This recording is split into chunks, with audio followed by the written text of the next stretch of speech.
las autoridades de las Naciones Unidas, a los representantes de los países miembros y a todos los ciudadanos del mundo que sigan atentamente esta cumbre, buenos días.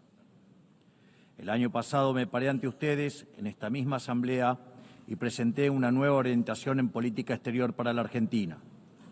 Sostuvimos que era imperativo un retorno a las ideas de la libertad, a los principios inmortales que sostienen la dignidad de la vida, la libertad y la propiedad de todos los individuos bajo la ley, y la necesidad de que la cooperación internacional tenga como fin precisamente asegurarlas.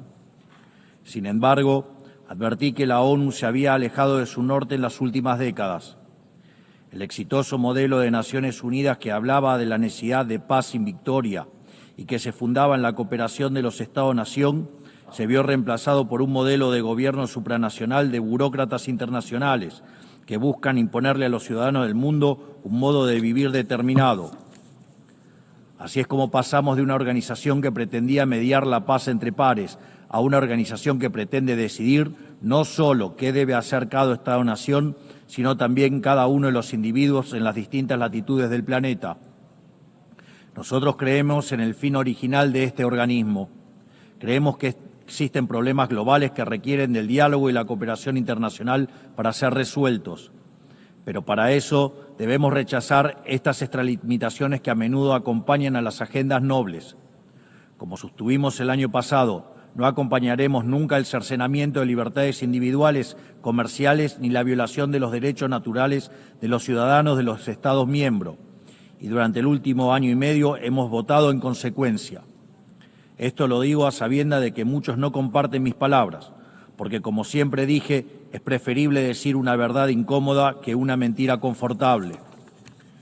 En esta línea, hoy quiero hablarles acerca de un problema específico que enfrentan todos los países modernos.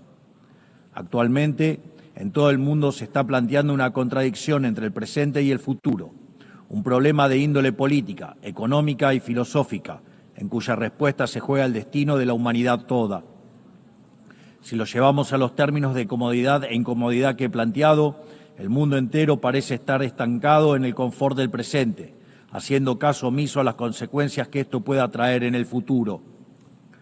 Como la incomodidad le resta voto y poder a quien lo asume, los dirigentes prefieren hacer todo lo que está a su alcance para mantener el statu quo heredado, aunque sea a costa de las consecuencias futuras. Incendian el futuro para mantener caliente el presente. Así, los estados contemporáneos han entrado en una dinámica muy compleja de revertir, en la que los incentivos tanto de la población como de los políticos apuntan a privilegiar el repartir la riqueza de hoy por sobre generar la riqueza de mañana. En todo momento, los tomadores de decisiones tienen frente a sí la decisión de o bien preservar el legado que les fue encomendado o bien destruirlo. Este legado puede ser riqueza acumulada, capacidad productiva, leyes o cualquier cosa que haga el bien común. Por lo general, si incineran su legado, si optan por la comodidad, tendrán grandes beneficios presentes, pero sufriendo costos futuros aún mayores. Si yo dispongo de un ahorro hoy, lo pierdo para mañana. Si lo mantienen por el otro lado, preservan el crecimiento y la prosperidad tanto de sí mismos como de las generaciones futuras. Es decir, es necesario encontrar un equilibrio para que el pan de hoy no signifique hambre para mañana y así poder garantizar un incremento sostenido del bienestar, algo que los economistas llamamos crecimiento económico. Dicho crecimiento a veces se podrá sentir lento y a veces podrá verse frenado momentáneamente porque el progreso nunca es lineal, pero es precisamente con su consistencia a largo plazo lo que ha revolucionado sistemáticamente el mundo y ha sacado a miles de millones de la pobreza. La diferencia entre crecer 0 y crecer 2% a largo plazo es la diferencia entre el estancamiento y la prosperidad. Los argentinos sabemos mucho del tema, siendo el único país de la región que no creció en los últimos 15 años. En el plano legal, la condición del crecimiento es la sacralidad de la propiedad y del libre mercado, que no es otra cosa que la libre cooperación entre pares. Porque sin derecho de propiedad no hay ahorro, sin ahorro ni capacidad de intercambiarlo libremente no hay inversión y sin inversión no hay crecimiento posible. Pero no está en el interés individual del político respetar estos principios. porque es precisamente en el agrandamiento del Estado a costa de las libertades de ciudadanos donde el político gana poder. Es así que para el político siempre será redituable sacrificar el futuro en el altar del presente, porque consumir el capital acumulado genera bienestar momentáneo y ese bienestar momentáneo genera votos. Pero a cambio está sacrificando un futuro de mayor crecimiento, haciendo que la riqueza acumulada sea cada vez menor en el tiempo. La mayor manifestación de ello es aquellos países que muestran una orgía de aumento de gasto público, ya que el Estado no crea riqueza, sino que la roba, sino que la destruye. En este esquema, el político gana poder por vía doble, se legitima democráticamente y obtiene más recursos para gastar. Es decir, el político tiene un doble incentivo para fomentar esta traición intergeneracional, porque aunque en el futuro todos pierden, en el presente él más que nadie gana. Y en este sentido, si un hombre grande es aquel que siembra árboles cuya sombra sabe que nunca disfrutará, aquel que tala los árboles que otros sembraron para así construir su silla de poder, es un hombre miserable, en definitiva, es un hombre despreciable. Este es el gran mal y la gran trampa a la que casi todas las naciones están de a poco sucumbiendo, porque cuando este proceso se lleva adelante, el crecimiento se estanca, y cuando el crecimiento se estanca, la demanda de redistribución se recrudece. Entonces el político populista grita con más fuerza, apelando a la envidia y al resentimiento. El final de este proceso es ver jóvenes desamparados, sofocados por el peso de un Estado que saben que solo está allí para explotarlos.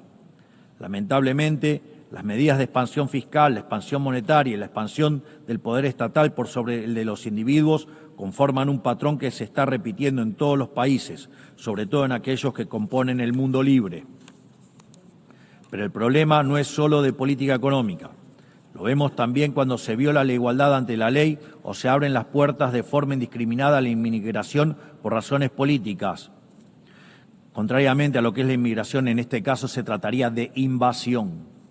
Y los organismos de cooperación internacional, de los cuales esta organización forma parte, tampoco son ajenos a este problema.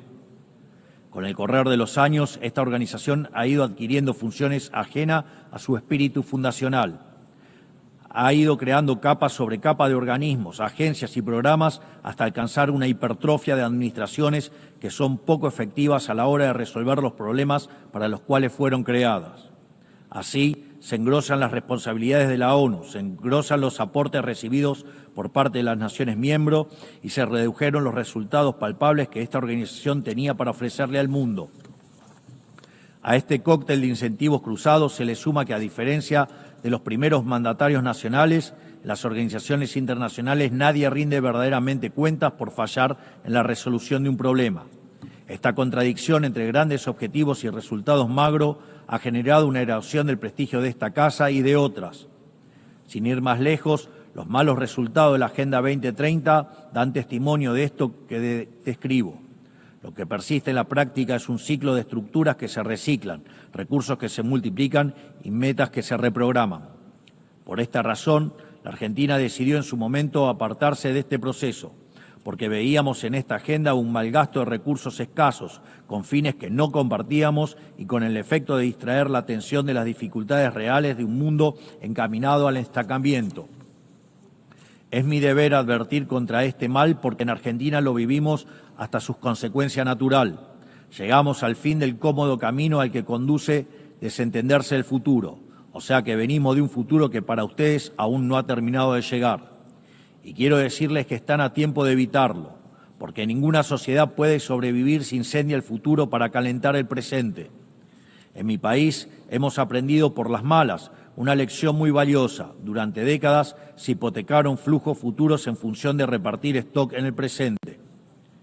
En 2023 llegamos finalmente al largo plazo de 100 años consecutivos de hacer las cosas mal, de pasar la cuenta de mano en mano hasta que no quedó quien la pague.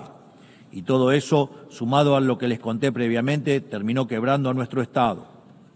Producto de esa implosión, durante el último año y medio tuvimos la gigante tarea de administrar la escasez extrema.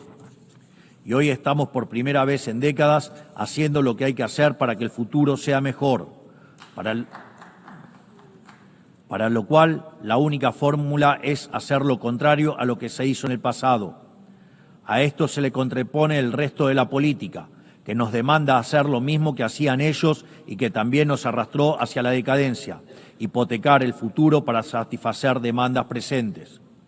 Ellos quieren que apliquemos lo que hicieron 1000 veces y nos trajo hasta aquí, pero quiero dejarles en claro que Argentina hoy tiene un gobierno que decidió emprender el camino correcto, aunque sea el más difícil, porque la prosperidad y el progreso de nuestro pueblo no puede postergarse más.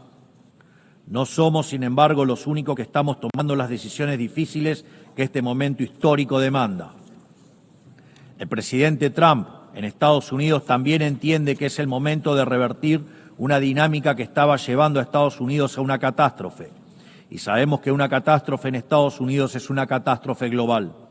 Su férrea y exitosa política en términos de ponerle un freno a la inmigración ilegal lo deja más que claro. Entiende que debe hacer lo necesario, aunque a muchos no les guste, antes de que sea demasiado tarde. En otros países, por ejemplo, ya es demasiado tarde para esta decisión.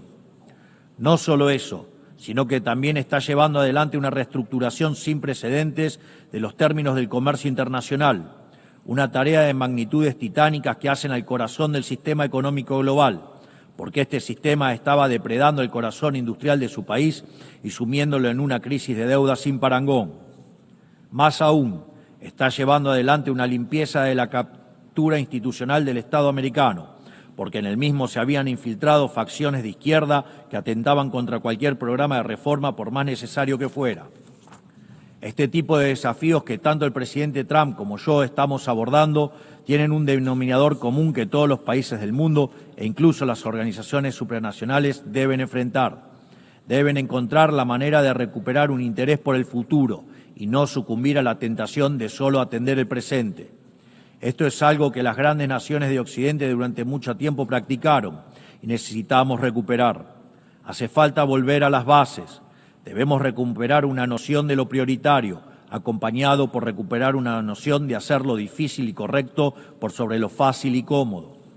Tal como dije anteriormente, esto también es cierto para los distintos organismos internacionales que han sido incorporando gradualmente este accionar en su ecosistema.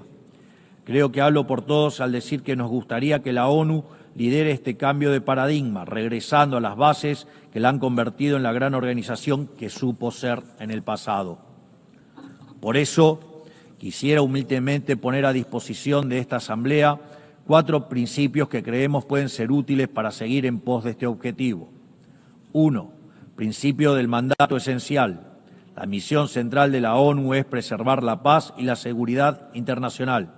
Todo lo demás debe concebirse como complementario a ese fin.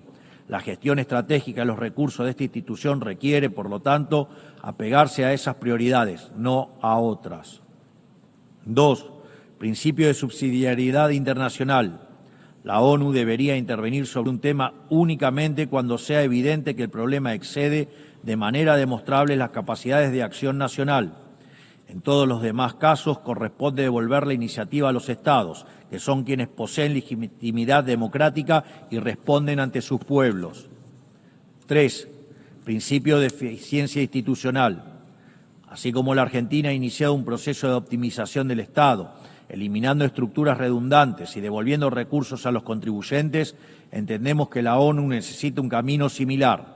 Ello implica la realización de auditorías confiables, el cierre de programas ineficaces, la consolidación de agencias únicas y un financiamiento condicionado a resultados verificables.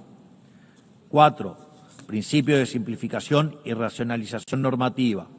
La paz no es solo ausencia de conflicto, requiere sociedades prósperas. La cooperación internacional no debe transformarse en un obstáculo para el crecimiento económico y la generación de oportunidades. Por ello, solo debemos apoyar iniciativas que no restrinjan la capacidad de los Estados de liberar sus fuerzas productivas, atraer inversión y fomentar el comercio, que son el camino más exitoso para reducir la pobreza. Creemos que estos 4 principios serían grandes valores para reencauzar esta organización, para que así pueda perdurar y traer resultados palpables en el tiempo. Para finalizar, quiero recordar 4 cuestiones sensibles y de vital importancia para la República Argentina.